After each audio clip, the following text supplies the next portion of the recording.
la strada per caso stasera. Siamo andati così in un caffè e mi ha offerto da bere. È incredibile come è rimasto il solito pazzo con l'aria innocente, mentre io ero calma di fuori e tremavo di dentro. Un bagaglio di tanti segreti e di vecchi discorsi ci faceva sembrare due complici buffi un po' persi. Lui mi ha chiesto di te, poi mi ha detto che adesso ha una donna che ama e gli piace e che in fondo fra tanti problemi è un uomo felice.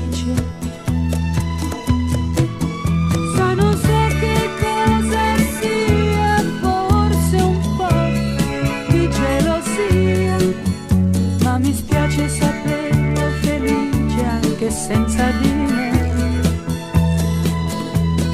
Sai, non so che cosa sia, forse un po' di gelosia, ma mi spiace saperlo felice anche senza di me.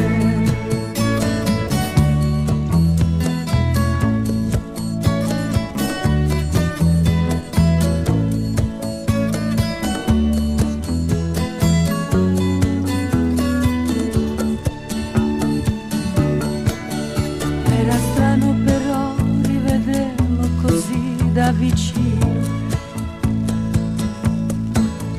in quegli occhi che io volevo per il mio bambino. Lui parlava e parlava, ridevo e così per un attimo è quasi sembrato che fra noi tutto il tempo non fosse davvero passato. Quando poi me ne son resa conto mi son spaventata e così l'ho lasciato di colpo, son quasi fuggita ed ho fatto la strada di corsa per chiederti aiuto, per stringerti a me e mi dico